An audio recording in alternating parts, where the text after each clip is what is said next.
está entrando na área de transferência da Gigahertz. Esse é o 396º episódio, patrocinado mais uma vez pela ExpressVPN e apoiado, como sempre, pelos nossos queridos mais detensos e mais detensos plus, os mais detensos, que vão em gigahertz.fm/apoio e escolhem receber, além do link da live por e-mail e também a enquete exclusiva para ajudar a escolher o título de cada episódio, a edição sem edição que sai assim que a gente acaba de gravar. Já sai a edição sem edição no feed, que é um link para cada pessoa, um feed exclusivo de cada pessoa que assina. Quem tá falando aqui é o Marcos Mendes e é claro que eu tenho assim como toda semana o Rambo e o Coca. Tudo bem? Olá, tudo bem? Excelente. Engraçado que tem semana que passa rápido, que passa devagar. Parece que faz um mês que a gente não grava. E nem aconteceu tanta coisa assim ao longo da última semana, mas pode ficar, porque tem bastante assunto mesmo assim pra gente tratar aqui no episódio. Mas eu queria começar... Você deu um teaser pra gente ao longo dessa semana em relação ao seu irmão, que ele fez um bot do ChatGPT e derrubou o servidor dele. Eu fiquei curioso pra entender o que aconteceu. Não, calma, não vamos culpar os inocentes. O meu irmão não fez bot nenhum. O bot do ChatGPT derrubou o site dele, ponto. Sem ele fazer nada. Achei que era um projeto que ele tinha feito com o ChatGPT e API. Não? Nossa. Não. Então, vamos começar do começo. Estou eu aqui esse final de semana de boa e aí o meu irmão comentou comigo: eu tô tentando entrar aqui no dashboard do site. Contexto, esse é a loja dele que eu fiz há tipo 10 anos atrás em PHP. É provavelmente o pior código que eu já fiz na minha vida. Me desculpe se alguém um dia... E o engraçado é que assim, a gente tá justamente transferindo o ownership do site dele pra uma empresa agora que vai refazer o site dele moderno, bonito e tal, e vai tomar conta. E aí a primeira coisa que ele pensou foi: o pessoal lá deve estar mexendo e, né, deu alguma coisa lá. Daí ele cutucou eles lá: não, a gente nem começou ainda a mexer. Aí ele me chamou, tá bom. Daí eu fui olhar lá e tava sem espaço o servidor. Tipo, espaço livre de disco, de SSD no caso, tinha acabado. Tinha tipo, o SSD tem 60 GB e tinha 0 bytes livres. E o impressionante é que o Linux continua funcionando, mesmo com 0 espaço disponível. O site parou de funcionar, mas o servidor tava funcionando. Agora, pra onde foi esse espaço, né? E aí entra a parte mais irônica dessa história. Porque vocês já sabem, o spoiler é que eu vou chegar à conclusão que a causa foi o ChatGPT. Como que eu pra quem eu pedi ajuda... O que eu fiz? Gente, me perdoem, eu não sou sysadmin, eu não sou especialista em servidores Linux. Fazia anos e anos e anos que eu não precisava logar num servidor pra ver por que o espaço... Eu não lembrava mais nem que comando que era pra ver onde que tá o espaço e tal. Aí pedi ajuda: eu tô com o servidor aqui que tá cheio, como é que eu vejo onde tá? E o ChatGPT me ajudou. Aí, fui ver, era um arquivo de log do servidor. O arquivo de log lá que vai logando erros e outras coisas. O arquivo de log tava com 44 GB. Um arquivo de texto com 44 GB de log. Aí não é possível. Daí eu pensei: não, será que esse arquivo de log tá aqui tipo há anos e nunca foi limpo nem nada? Porque existe um sistema no Linux que é o log rotate. Ele vai apagando os logs e arquivando e tal. E spoiler, o log rotate tava com um problema de configuração e não tava funcionando. Não. Mas não foi a causa principal do problema. Aí eu fui ver o conteúdo dos logs, né? Que, aliás, Linux, gente, tá de parabéns, porque 0 bytes. Se o seu Mac fica com 50 megas sobrando no espaço de armazenamento, ele abre as pernas e não faz mais nada.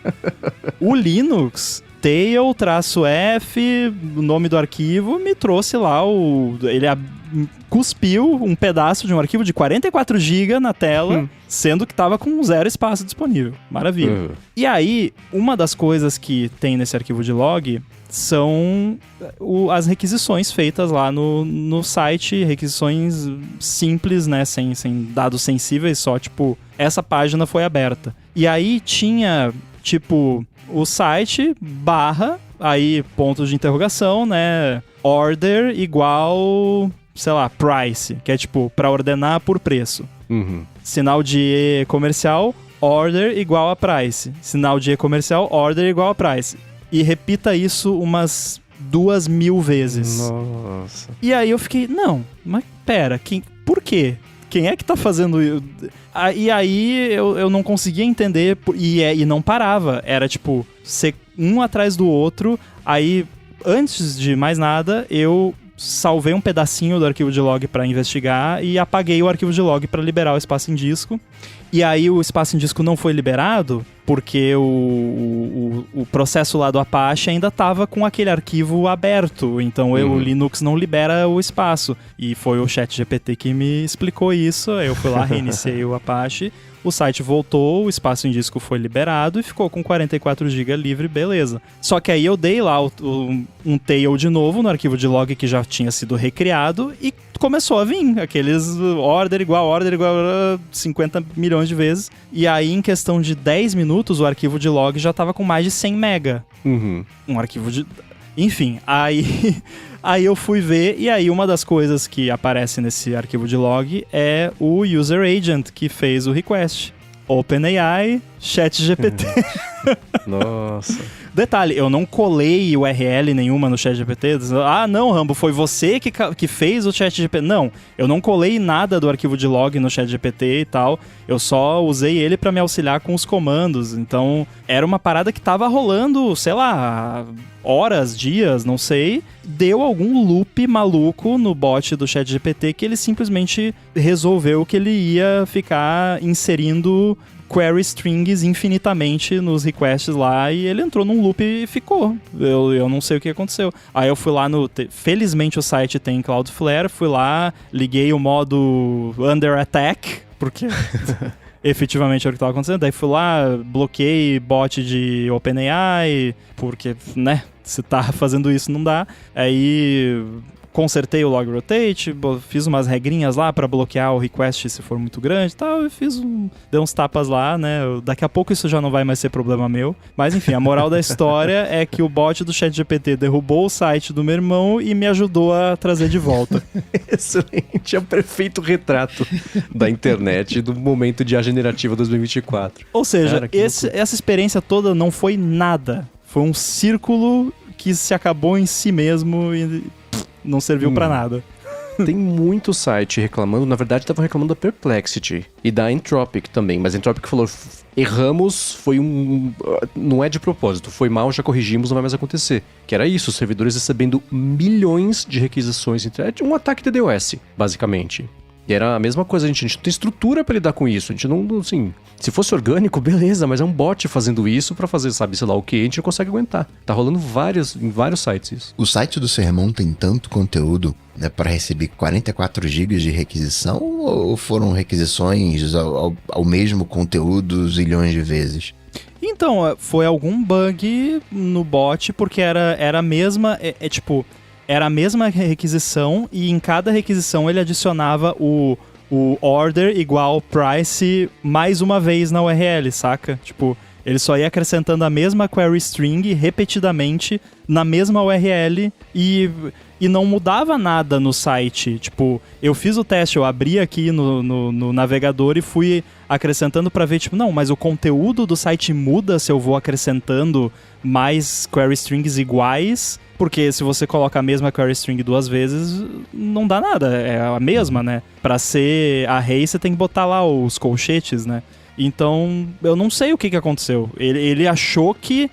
Eu imagino que o bot achou que ele estava entrando em links novos. Uhum. Deve ter algum detalhezinho na forma como o site foi feito, que eu já falei que foi mal feito, porque foi eu que fiz. E aí, sei lá, o bot achou que cada vez que ele adicionava e order igual price, aparecia alguma coisa diferente na página pra ele e ele continuou navegando como se fosse, né, porque esses bots eles vão abrir a página, tem esse link, esse link, esse link, então abre todos os links, aí dentro desse link tem esse link, então é recursivo, só que uma hora ele tem que parar, né?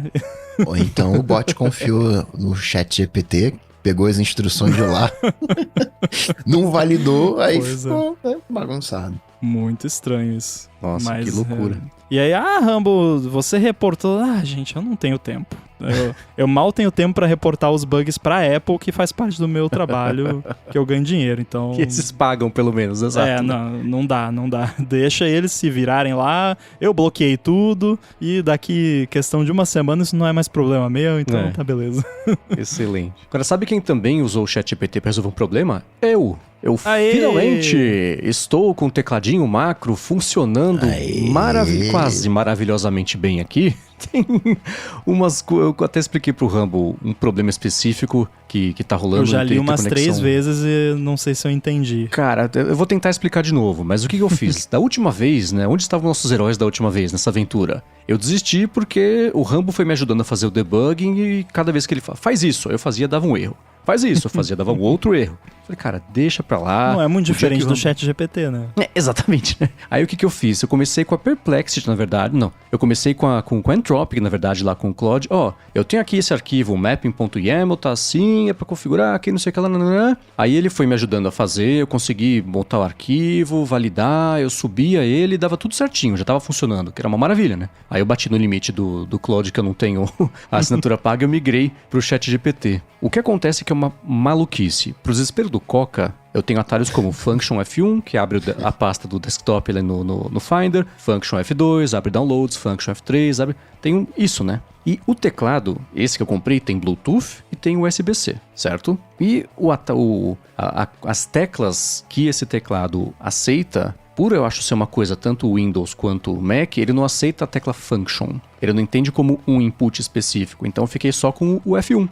Quando eu aperto F1 com o teclado conectado pro Bluetooth, ele mexe no brilho, que o código dele, né, o código universal lá é o 58, né? Quando eu aperto a mesma tecla com o teclado conectado no USB-C, aí ele faz o que seria o Function F1 e abre o desktop. Cara, eu passei umas boas 4 horas conversando com o Claude, com o ChatGPT, com todo mundo, pra tentar resolver isso. Todo mundo sugeriu trocentos jeitos diferentes, não consegui. Eu desisti, eu mapeei pra outras coisas, eu trocar o output do Mac, fazer mute no microfone aqui que eu tô usando, ajustar o brilho mesmo da tela, abrir o publicador de podcasts da Gigahertz, o painel console também, um monte de atalho do Audition. E uma coisa que eu passei a fazer, que eu recomendo que todo mundo faça, é o seguinte: fuça no Keyboard Maestro na funcionalidade de reconhecer imagem na interface para interagir. Eu não estava fazendo isso e era um problema, porque eu falava assim, a hora que eu apertar esse atalho de teclado aqui, faz o seguinte: você vai no Audition e, assumindo o ponto 00, né, X e Y no canto superior esquerdo, você vai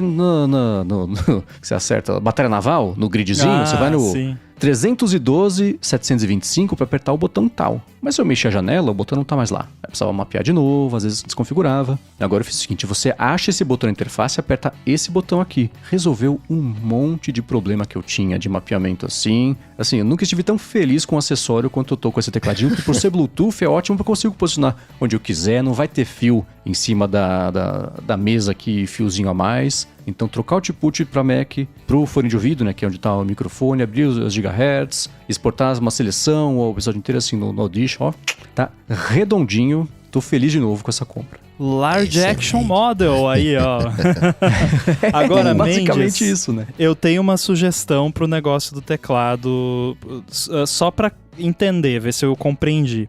Quando ele está conectado via Bluetooth, você aperta o F1, ele diminui o brilho, por exemplo. Isso. Tá. Quando está conectado via cabo, ele funciona como a tecla F1. Ele funciona como Function F1. Como Function... Sim, como a tecla F1 normal, isso, sem ser sim, o atalho okay, do Mac, okay. né? Isso. É porque na maioria nos computadores que não são Mac, é o contrário, né? Você segura a tecla Function para fazer o negócio. Mas nas configurações de teclado do Mac... tem um togglezinho lá, que é pra usar como teclas standard. Sim. E eu imagino que isso possa variar se ele tá conectado via Bluetooth ou não. Pode ser, porque eu ativei, inverti a minha lógica aqui, mas durou 15 minutos, né? Cada vez que eu... saco, tem que eu aperto, mudar o jeito que... Não, eu quero que o teclado se molde a mim, não eu me moldar o teclado. Não comprei um problema, comprei a solução. Então eu tinha feito essa inversão, eu desisti. E tudo bem, acho que foi até melhor eu fazer essas outras coisas que envolvem múltiplas etapas de menu, mais do que eu apertar aqui um Function F1, que já é uma coisa rápida, memória muscular. Mas eu sofri pra tentar fazer funcionar do outro jeito, não rolou, mas aprendi bastante. E o negócio é esse, o ChatGPT é muito bom e o Claude também muito bom pra... Deu esse erro aqui, você copiou e falou, agora deu esse erro, o que eu faço? Agora você faz o seguinte, pega esse comando, mas põe sudo na frente. Aí você põe o sudo, agora deu um outro erro, beleza, esse erro é uma outra coisa. Você vai cercando esse frango assim e vai resolvendo um problema de cada vez. Pega esse comando aqui, bota sudo na frente, RM-RF. Agora, Mendes, então, qual botão você estava feliz. tentando acessar, só de curiosidade? Como assim? Qual botão? Que mexia na tela e aí não tava lá no grid da batalha naval. Ah, tá. Era no Audition, na barra de baixo, tem o timecode. E eu tenho, por exemplo, quando eu tô minutando os episódios de qualquer podcast, eu tenho um arquivo do Ulisses que eu vou, enquanto eu tô escutando e revisando, eu vou minutando. Aí eu copio só o timecode no Ulisses, aperto Command Shift M, ele vai lá pro Audition, vai na posição onde tá o timecode editável, cola o timecode que ele copiou do Ulisses e dá um Enter para jogar o playheadzinho ali direto. Se por algum motivo eu tivesse reposicionado a janela do Audition, ou eu tivesse adicionado um menu e tivesse mexido um pouquinho ali, o mouse ia pra posição antiga, né? A posição que eu tinha deixado em hardcode ali. Mas esse editor tinha ido pro lado. Então o que eu fiz agora foi tirar um print ali daquela região e falar assim, você vem aqui, onde quer que isso esteja na tela, você vem aqui e você cola, aí o processo continua. Mas era... E não era esse, tem o botão do mute aqui do Shure Plus Motive também, pra fazer mutar e desmutar o microfone. Tinha algumas situações em que isso acontecia. O que eu costumo fazer pra não ter que lidar com isso é colocar um atalho de teclado, ou seja, por tentar achar isso via menu, e aí jogo um atalho de teclado, sim. Jogo um Enter, para não ter que ficar baixando, né, na interface e nem fazendo a batalha naval. Por isso que perguntei. Eu tenho esses também no Audition. Tem dois jeitos de exportar. Tem exportar tudo o que tá nas timelines, ou então exportar só o que você selecionou. E isso não tem atalho de teclado. Eu configurei um atalho de teclado lá direto no Audition mesmo. E no Keyboard Maestro eu configurei para ativar o atalho de teclado usando... Fiz aquela zona que a gente gosta de fazer. Mas aí funcionou. Vamos ver por quanto tempo se mantém. Eu tenho certeza que semana que vem eu vou... Não, esse atalho aqui, putz, daria para usar uma outra coisa e tal. Mas tô contente de ter conseguido resolver sozinho, entre aspas, né? Com a ajuda do ChatGPT. Mas conseguido fazer aqui autocontido, sem precisar do Rambo aqui segurando minha mão pra fazer. E em segundo lugar, porque o negócio tá funcionando e tá uma maravilha. Tô bem contente. O lance da tecla Function é que assim, quando você pressiona a tecla Function e pressiona outra tecla junto, o teclado, ele manda uma tecla só, né? Então não existe, a tecla Function ela não existe na prática. Então quando você tá fazendo isso, você teria que mapear o diferente código que está sendo mandado com ou sem function, né? Eu fiz isso também hoje, ao longo do dia. Tem um programa que é aquele... Não sabia que existia, tá? Vou falar errado. Carabiner, não sei. O que ele faz é... Carabiner. Ele fica de olho nos inputs e... M&M's. E cada tecla que você aperta, ele te dá o código read, um outro código não sei o que lá, nananã. Então eu fiz esse mapeamento também, e mesmo assim não deu certo. O programa, o teclado, o firmware dele, junto com o mapeamento YAML, é incapaz de interpretar quando você aperta o function de todos os jeitos. Eu tentei com hexadecimal, eu tentei muito. Nenhum funcionou, mas tudo bem, passou, tô feliz, sarou. Nossa, LLM é muito bom pra essas coisas, assim. Nossa, muito. Pra decifrar coisa... Aquele modelo novo lá da OpenAI, eu tô fazendo uns testes com ele também. Boa. Ele pensa bastante, mas ele... Nossa, cara, esse disassembly aqui bizarro, o que isso aqui, que isso tá fazendo? Aí, cara, impressionante, o negócio consegue te dar um caminho, né? Talvez não resolve. O pessoal que desenvolve pra coisa da Apple, que sabe que o auto layout, que não tem nada de alto, horrível, tem um site que é wtfautolayout.com que você pega o erro que cospe ali no console quando você tem algum erro de auto layout e ele tenta representar de uma forma visual pra você. Aí eu fui ver, mas era uma tripa gigante de erro assim, e às vezes é tipo um pauzinho que tá fora do lugar e ele te mostra 100 linhas de coisa. Botei no ChatGPT, tá aqui o código da view e tá aqui o erro do auto layout. O que você acha que eu tenho que mudar pra corrigir? E ele me apontou o caminho certo. Ele não me deu a solução exata, mas me apontou, cara, eu acho que é aqui, dá uma olhada. E era. Eu comentei, acho que no episódio passado, né, que o Fabrício tinha feito pra mim um programinha com a API da Eleven Labs pra facilitar a dublagem, inteiro em Python, não funcionou, ele jogou no Claude e falou assim, transforma isso aqui em JavaScript, o negócio cuspiu, o negócio pronto pra ele abriu, funcionou, sozinho. Muito é um tradutor, é o Google Translate de programação, muito louco. Vale a pena muito fuçar nisso aí, porque isso vai ajudar muita gente a desenrolar, assim como foi no meu caso aqui, né, esse vai e vem, deu esse erro, agora deu esse, hein, ó, tá melhorando, agora deu esse, funcionou. Rasgação de seda para LLM, release notes do Chib Studio essa semana. Graças ao ChatGPT, o Chib Studio ele tá disponível em vários idiomas, mas os release notes tradicionalmente só tinha em inglês e português, porque são os que eu sei e eu não queria usar Google Translate. Pensei, eu fiz os release notes em inglês, coloquei no ChatGPT, pedi pra ele sugerir se dava pra deixar mais amigável, mais bacana. Ele sugeriu algumas coisas que eu gostei, outras que eu não gostei. Aí eu editei e deixei do jeito que eu gostei. Falei, agora me dá uma versão... Listei todos os idiomas, ele deu. Aí o que eu fiz? Eu peguei as versões que ele fez. Primeiro, eu pedi pra ele fazer a em português também, pra eu já, com base no português, medir a qualidade. Eu olhei a versão em português, tá... tudo certinho, não tem nenhum absurdo. As dos outros idiomas, principalmente os que eu não entendo nada, tipo japonês, eu fui no Google Translate, pedi pra traduzir pro inglês e vi se fazia sentido a tradução. Tava tudo certinho, então o Chib Studio agora tem release notes em todos os idiomas suportados, graças ao ChatGPT. Olha que bonito. Legal. Mas tá tirando o emprego de um tradutor. Eu não ia contratar um tradutor, não tem dinheiro pra contratar tradutor, não dá. Então, né, melhor assim.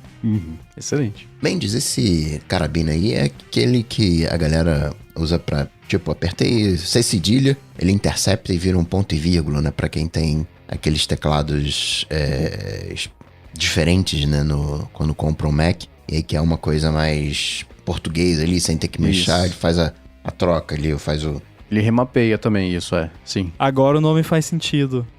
Porque você pode dar um disparo e ele dá vários.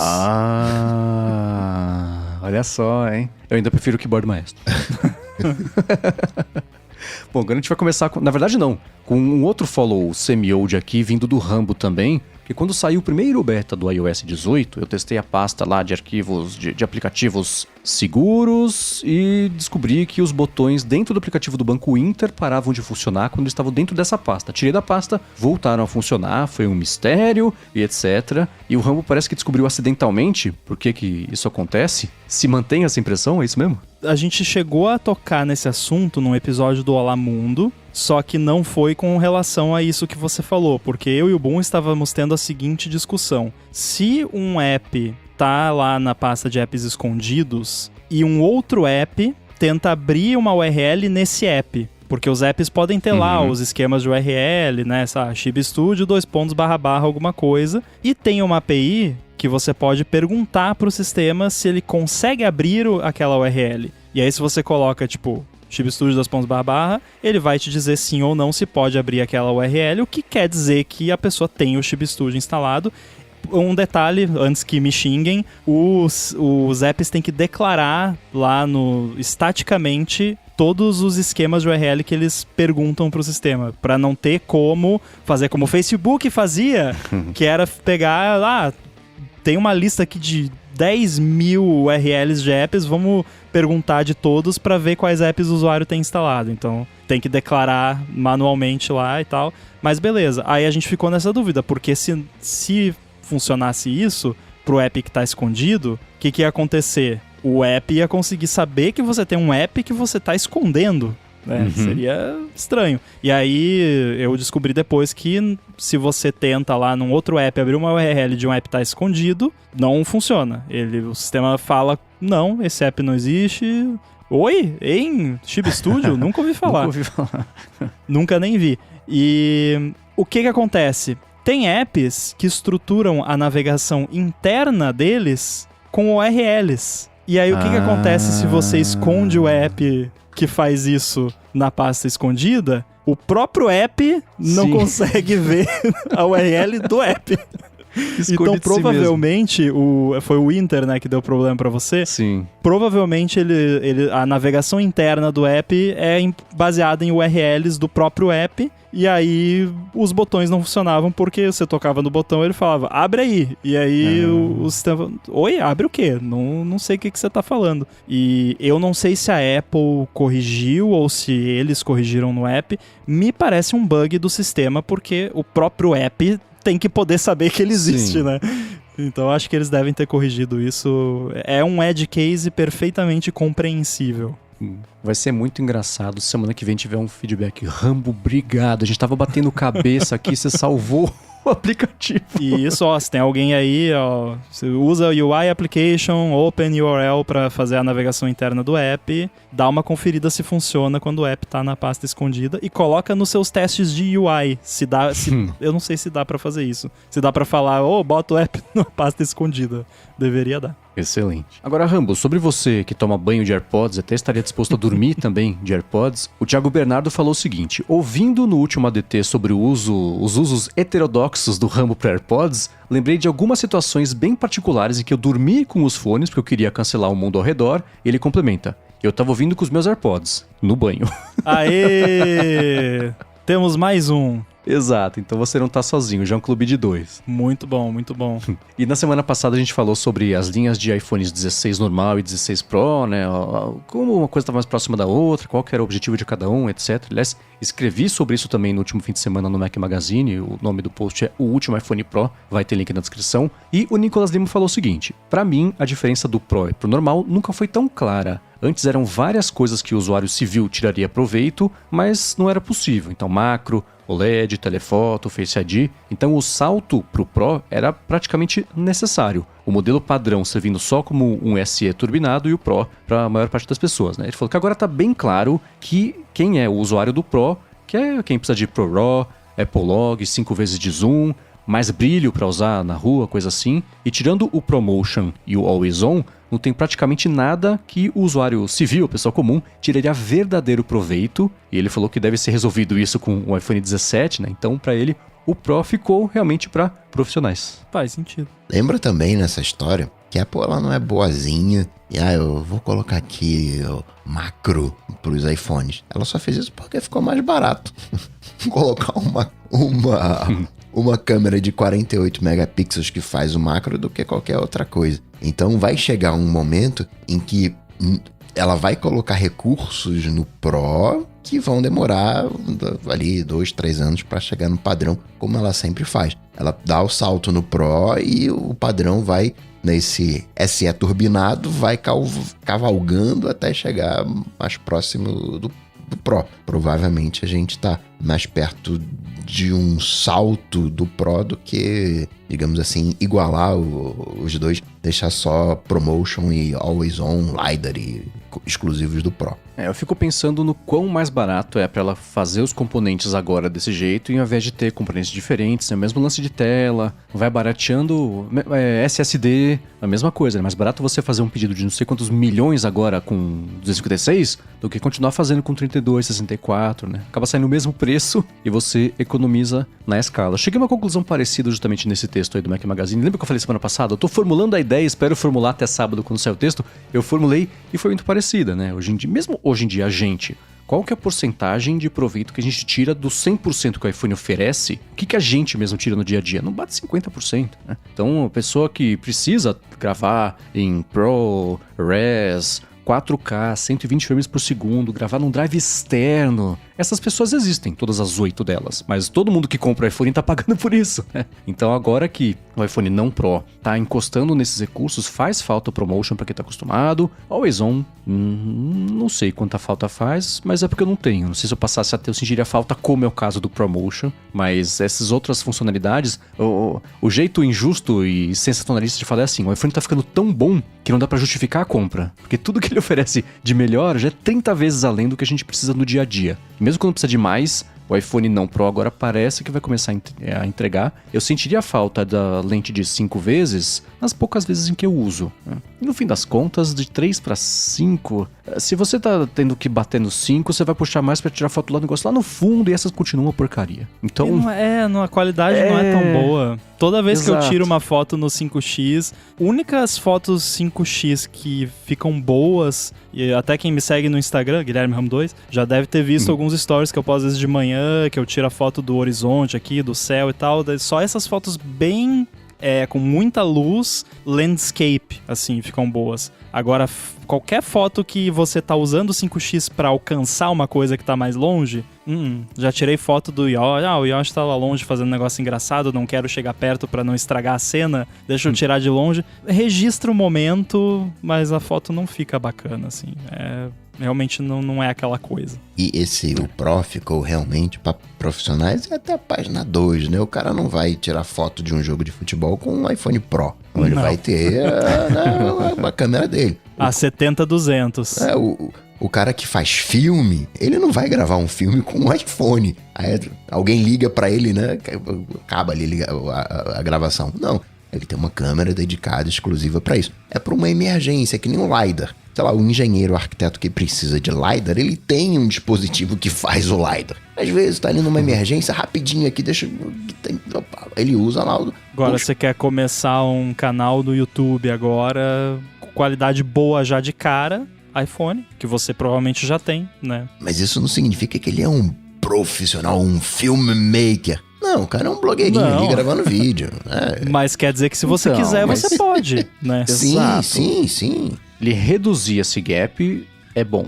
Ou você pode ser um filmmaker de final de semana, né? De The Weeknd. Sim, mas é que a galera coloca de um jeito que parece que substitui um equipamento profissional. E não. Se você quiser, substitui. Tanto é que a Apple grava os eventos. Mas tem luz, tem, porque é uma produção profissional. Então mas você tira faliu, a né? câmera... Fechou as portas. Não faliu. Então, Aquela coisa, se você quiser, se o seu propósito for usar o iPhone, que obviamente o propósito da Apple é usar, né? Aí você consegue. Mas não quer dizer que você vai preferir aquilo, né? Rambo, eu vou gravar um negócio aqui, eu tenho 2 opções pra você, o iPhone ou a Red Scarlett 8K com a lente 70mm e custa $100 mil, qual você quer? Eu quero a Red, né? Até porque né? você vê, sei lá, televisão. Televisão não usa aquelas DSLRs que gravam digital. Por quê? Porque ela só grava 20 minutos, depois esquenta, não grava mais. Grava com essas aí de $100 mil. Eu vou montar um canal de TV com um iPhone. Não vai. Sim, não. Pode ser pro repórter que tá lá na guerra, em vez de levar um trambolhão, a equipe, ele faz lá sozinho com um tripé. Ok, serve. Mas, né, vamos ter proporções. Agora, cinema, videoclipe, você roda por minutos. Sim. Poucos. Mas o Jornal Nacional não vai ser feito bota uma ventoinha ali, bota um ice pack. Aliás, eu achei muito louco o pessoal falando no ATP mais recente lá, de botar o iPhone num ice pack pra transferir mais rápido de um iPhone. Eu pensei, gente, vocês estão loucos? Tipo, só deixa o negócio. Pra economizar meia hora, a pessoa vai botar o iPhone no congelador pra transferir. Também dei risada. Agora, seguindo nessa sequência das reações ao evento, a gente comentou na semana passada sobre os AirPods Max, né? Que as novidades que não são novidades dele. E o Mark Nass falou o seguinte: vocês já perceberam que os AirPods Max, na verdade, não são Pro? Mesmo ele tendo ali sido lançado já com cancelamento de ruído e o modo ambiente, talvez a Apple tenha planos para lançar um Pro. Aí sim entraria lossless, as funções todas no irmão menor, né? E mais barato também. Será que vem por aí AirPods Pro Max? Olha... O nome já pegou, né? Várias vezes. Eu acho que a maior sacanagem seria... Total. Chamar AirPods Max Pro e não Pro Max. Porque aí, cara, aí a Apple desistiu de tudo que faz o menor sentido na questão de nome de produto. Se chamar AirPod Max Pro, o que honestamente não me surpreenderia. Mas quando eu vi essa mensagem eu pensei, não tem Pro no nome. Então, né, tecnicamente dá pra argumentar. não tá fora do campo de possibilidades. Eu também falei, bem observado, né? Se ela quisesse lançar um modelo mais parrudo ainda com essas funcionalidades Pro, ela faria isso numa boa. E o pessoal compraria numa boa. Essa sacanagem, o cara que acabou de comprar a versão com USB-C falou, tá bom, né? Então compro essa, você não vai fazer nada mesmo? E compra essa que nem quando saiu o iPad 4 logo depois do iPad 3, o pessoal ficou bravo. Agora, Coca, você comentou na você sabe que assim, é muito legal a quantidade de ouvintes que a gente não tem ideia que existem e que mandam feedbacks pra gente de vez em quando. A gente fala sobre um programa de TV, alguém fala, escuta, eu trabalho nesse programa de TV, a coisa funciona assim, assim, assado. A gente fala sobre uma outra empresa, às vezes informação de dentro também. E você comentou semana passada, Coca, sobre smartwatches, a etiqueta de usar em determinados locais, e o Lucas Tanaka mandou o seguinte feedback. Com receio de soar babaca ou presunçoso, e não foi, trabalho como mestre de cerimônias em Tóquio e, em geral, em eventos de alta classe, smartwatches ou relógios grandes e chamativos são vistos como sinal de desconhecimento da etiqueta. Os muggles, né, que ele falou que eu cito. Para trajes formais, o relógio tem que deslizar sob a manga da camisa social, então 30 a 35 milímetros é o ideal, e a elegância está no conjunto. E relógios brilhantes, com telas que acendem ou relógios grandes, quebram essa harmonia. E ele segue, o curioso é que como são eventos de aparências, muitos que usam o Apple Watch no dia a dia, quando vão a eventos com os seus Carl Such & Son ou Carl Lemon, não conheço nenhuma dessas marcas, sentem falta do smartwatch. Já tive clientes perguntando se poderiam usar o smartwatch de forma discreta, como numa abraçadeira, ou então num cordão por debaixo da camisa, de tanto que sentem falta, mesmo aí, que seja por algumas horas. Muito interessante. Pode usar no próprio braço ali do relógio, acima, né? Fica escondido na camisa, usa dois relógios. Porque no peito, né, não vai pegar muito bem. Aliás, eu fiz uma brincadeira esses dias. Eu peguei o meu Apple Watch, coloquei num cachorro e ele mede lá o batimento cardíaco. Olha! Sabe o que você pode fazer? É bem divertido. Você deixa lá o relógio, aí você tira do bolso uma comidinha. Aí você vai ver o batimento cardíaco explodir. Sim. É frenético. Gato é pior ainda. Se já assusta de cachorro, gato é pior ainda. Não que eu tenha feito esses testes aí, mas... Agora, essa coisa de etiqueta, cada grupo tem a sua etiqueta, né? Tem as suas regras. Provavelmente essa galera aí mais formal usou um terno preto com um sapato marrom, já vai ser cancelado, né? Tem todo um conjunto de regras lá do Old Money, New Money e tudo mais. Pra galera de tecnologia, a gente já é mais de boa, né? Você vê o próprio Timóteo. O Tim Cook, ele não usa a gravata. Ele vai usar a gravata quando ele vai fazer uma reunião com os investidores, quando ele vai dar uma entrevista pro mercado financeiro. Mas no Congresso, no dia a dia, né, ele tá lá, né, com a camisetinha dele. O próprio Steve Jobs, a gente fala muito, né, do Steve Jobs lá, a camisa dele lá, o tênis, o jeans. Mas vai ver quando ele ia lá nas premieres, lá né, aquela coisa de cinema. O cara lá tava de smoking, né, como manda a etiqueta do local. Agora, obrigado mais uma vez ao Lucas por ter mandado esse feedback, achei interessantíssimo, não só a impressão dele, mas cara, você sabe que esse trabalho que é muito diferente do nosso dia a dia aqui, especialmente que a gente espera também escutar de quem escuta o nosso podcast, então muito bacana sempre ter contato com quem tem trabalhos mais diferentes que a gente às vezes nem sabe que existe. Bem legal, gostei muito desse feedback do Lucas. E quem mandou um feedback também foi o Ellison Almeida, que falou o seguinte: a gente comentou semana passada sobre o Rambo, lembrou, né, da marca de carro lá que vende aquecimento de banco, e o Ellison falou que a Tesla faz uma coisa parecida e além. A grande maioria dos carros já vem com todo o hardware do modelo mais completo, sendo algumas funções como bateria adicional, o arranque, né, também vendidos opcionalmente. Então, se você comprou o modelo básico e você decidiu não pagar uma versão intermediária, em alguns casos você consegue fazer o upgrade depois, pagando mais caro, para poder liberar essas coisas. E já acontece faz uns anos que quando eles estavam tentando... Tanto que quando estava tendo os furacões na Flórida, eles estavam desbloqueando para todo mundo a bateria full, como um gesto aí de boa fé. Então... rola, tá vendo? Eu ainda acho muito estranho. Não sei, eu como mão de vaca eterno, eu tô gostando cada vez mais da ideia. Você tem um negócio inteiro lá, mas se você não vai usar, você não paga. Se você quiser pagar ele pra liberar, você passa... Aí você abre e expande o acesso, mas não com coisa tipo esquentar o banco do carro. Aí não faz o menor sentido mesmo. É que basicamente o que você tá tendo é a visão do copo meio cheio e eu tô tendo a visão do copo meio vazio. Porque pra mim, isso não é eu tô vendendo um negócio mais barato porque essa função tá desativada. Eu tô te cobrando pelo negócio porque o hardware já tá ali. Então alguém tá pagando por aquele hardware. Então eu tô te cobrando pelo negócio, mas pra você usar o negócio eu vou te cobrar de novo. É dessa forma que eu vejo. Tipo, o lance do banco aquecido lá. Você acha que não tá incluso no preço o custo do hardware pra ter o banco aquecido? Claro que tá. Sim, não é de graça, porque tá ali, né? Então, sei lá, pra mim é um jeito de cobrar 2 vezes pela mesma coisa. Que tem muita empresa fazendo isso hoje em dia, inclusive. Aquele lance, toda empresa tem assinatura de tudo agora e, né, daqui a pouco não vai mais ter supermercado, vai ser só assinatura. Vocês lembram numa época em que você pegava os processadores e aí você pegava o lápis, grafite, e conectava os pinos pra fazer overclock? Porque todos os processadores, eles eram, sei lá, de 2.8, mas eles eram regulados. Não, você só vai até 2.6, você vai ser até 2.2, você vai até 1.8. Mas você fechava o circuito com grafite e você desbloqueava o processador, né? Mais ou menos a mesma coisa, né? Vou fazer aqui o full, e depois eu vou, né, o completão, e eu vou fechando. Mas não, já tá ali o hardware, né?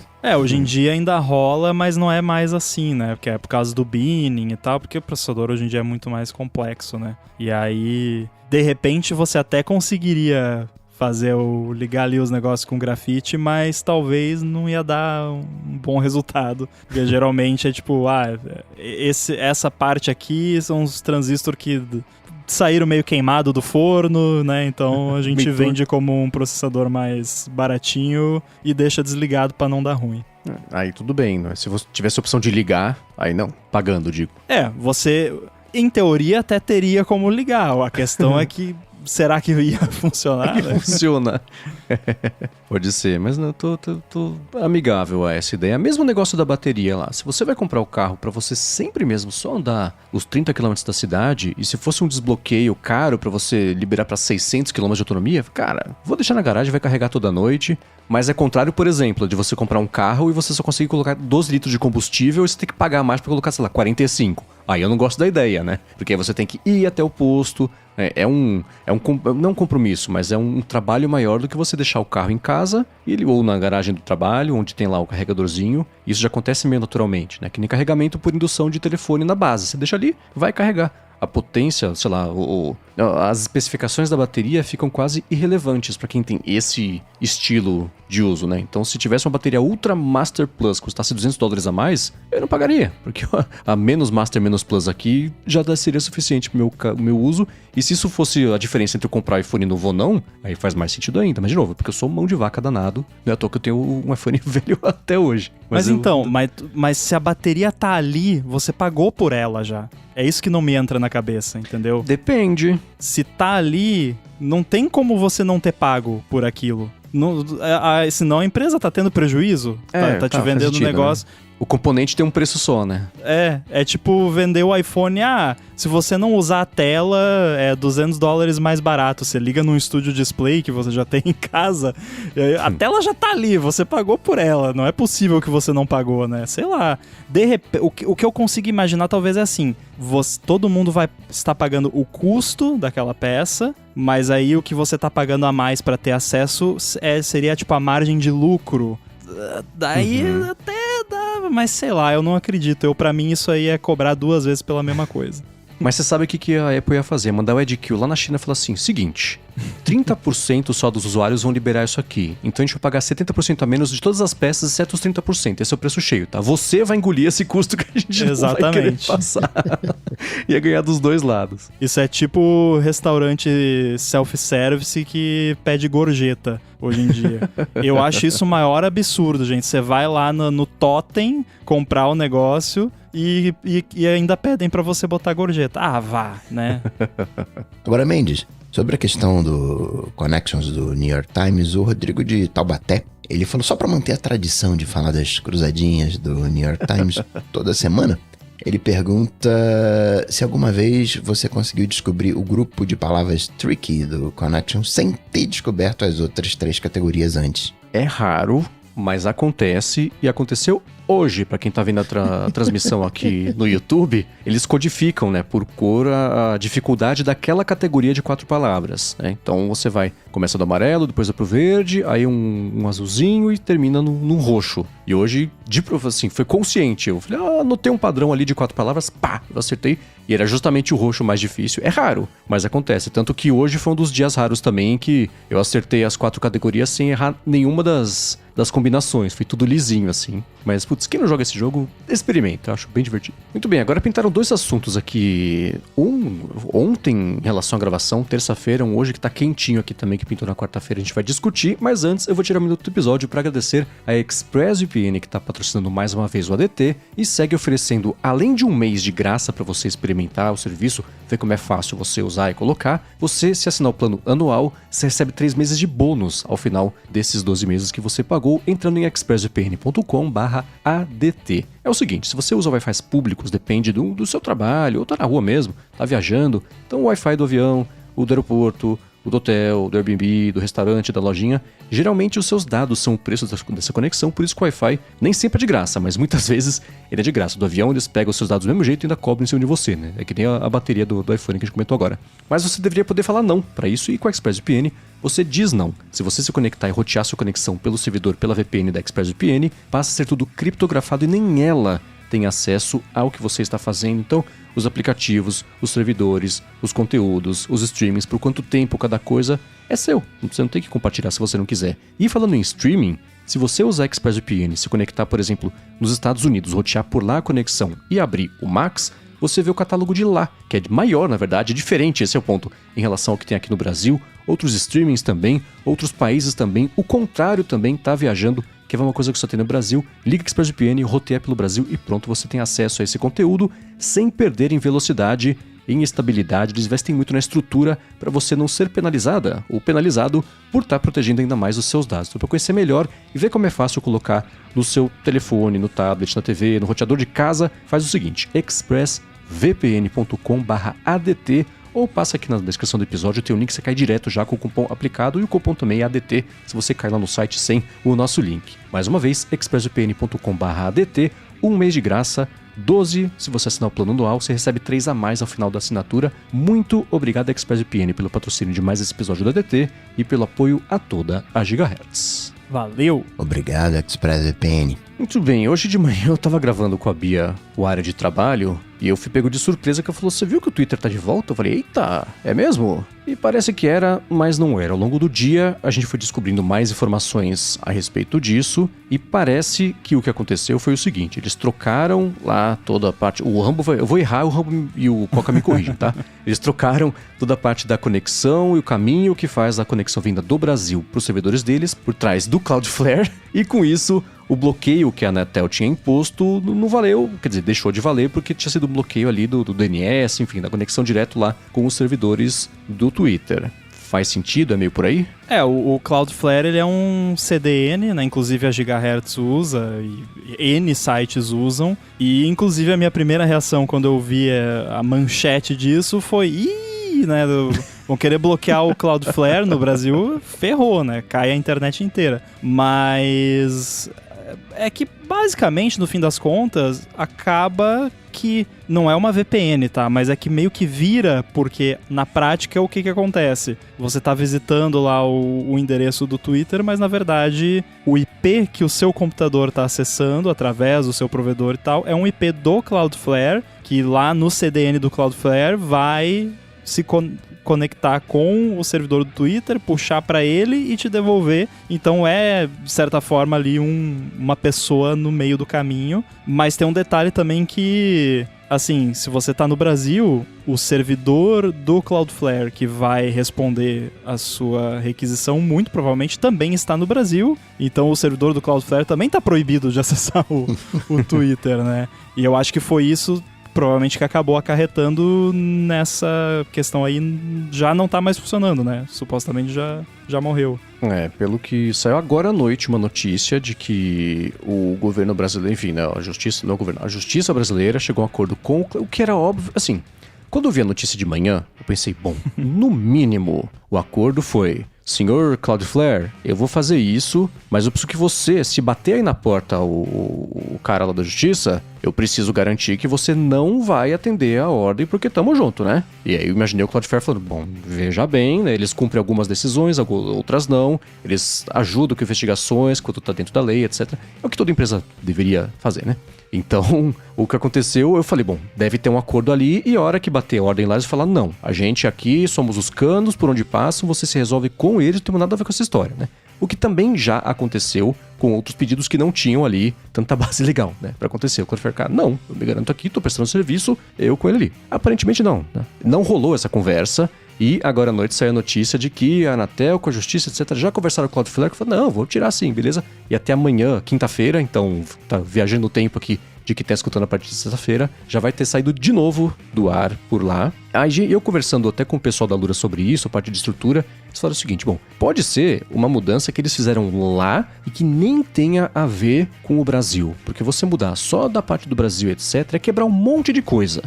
Mas aparentemente não, aparentemente foi mesmo só daqui do Brasil e sem combinar esse jogo pra garantir que a hora que batesse lá, eles não saíssem do ar. Se tem uma coisa que a mídia fala besteira, é sobre rede. Tudo que você ouvir de rede, desconsidera. Teve uma vez, teve um problema de rede com iPhone e a galera tava maluca, não sabia o que era. E teorias doidas. E aí foi o momento que eu tive certeza que essa galera não tem um consultor de telecomunicações. E, eventualmente, nesse dia que tava com esse problema, eu tava almoçando com uma pessoa que cuidava especificamente desse problema, e ele falou que ele tava tendo um dia horrível e tal, por causa lá o problema era a rebimboca da parafuseta. Aí eu falei pra galera, é a rebimboca da parafuseta. Não pode ser rebimboca da parafuseta, porque eu fiquei quieto, falei nada. Passar 2 dias, era a rebimboca da parafuseta. Pois é, que curioso. Então, a galera fala, a mudança foi uma mudança global. Se você pegar DNS na Europa, estão respondendo pela Cloudflare. Então, o Twitter mudou globalmente. Ele achou melhor fazer isso. Então, não foi uma coisa, vou aqui enganar o STF. Não, foi pode, não acredito que isso tenha sido levado em consideração, mas foi uma mudança global. Então, aquela coisa de briga, o cara é inteligente. Isso é, na minha opinião, a gente teve um caso recente de cadeirada aí. Quem deu a cadeirada ganha mais voto, porque muita gente, caraca, o cara teve coragem pra dar cadeirada. E quem tomou a cadeirada vai também ganhar mais voto. Nossa, coitadinho dele. Então, nessa briga entre o Elon e o STF, ganha o Elon, pra quem gosta do Elon, e ganha o STF, pra quem gosta do STF. Mas, além de questões políticas e de leis e tudo mais. Então, esse é o primeiro ponto. Segundo ponto, metade dos servidores em operação no Brasil não tem registro na Anatel. Então, metade dos servidores, aquele servidorzinho de bairro, né, continua funcionando. Esse é mais um ponto pra gente colocar. Mais outro ponto, o Itália, se eu não me engano, tinha uma questão lá de pirataria, e a galera falou, vou ser esperto aqui, eu vou colocar atrás do Cloudflare, que aí não tem como bloquearem o Cloudflare. E aí a Itália bancou isso e bloqueou o Cloudflare.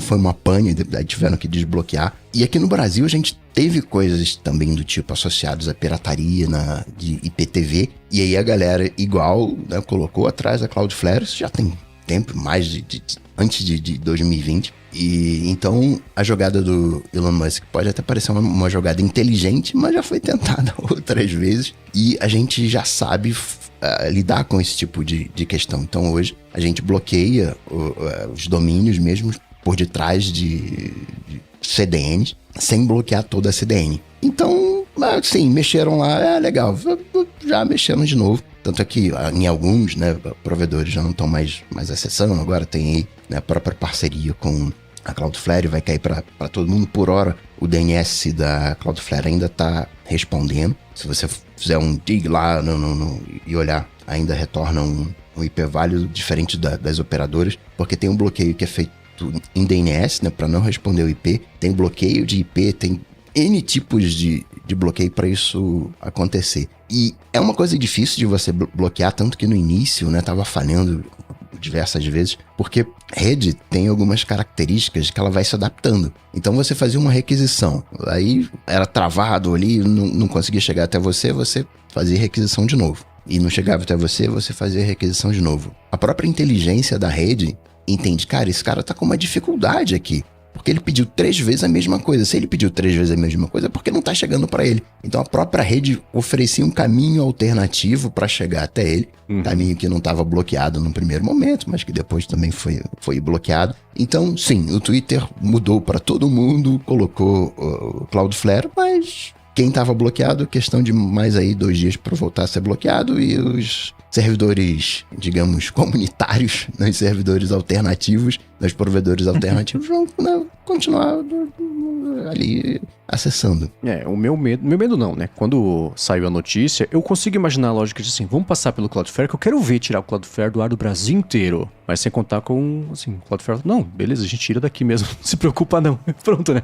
O plano foi por água abaixo. Se for... Eu conseguia conceber a ideia disso ter sido feito sem combinar esse jogo e garantir que você ia continuar no ar, mas aparentemente não foi o que rolou. Olhando assim, né, a decisão em si, vamos colocar atrás a Cloudflare, faz sentido, mas tem a história da Itália que bloqueou, o Brasil poderia bloquear também. Tem a questão da IPTV, que a gente já teve esse desafio técnico, então, assim, foi uma boa jogada, né, mas chegou atrasado. A for effort, como dizem os americanos. Aliás, eu até achei que eles fariam isso antes, né, que é uma jogada, entre aspas, sem maiores complicações. Parece também que o Twitter pagou a multa, as contas da Starlink foram desbloqueadas, e por causa disso que teria sido liberado, mas não mudou nada, continua o bloqueio, continue não postando, e só momentaneamente que teve o acesso permitido, quer dizer, liberado, né? A multa era punição pelo descumprimento da regra.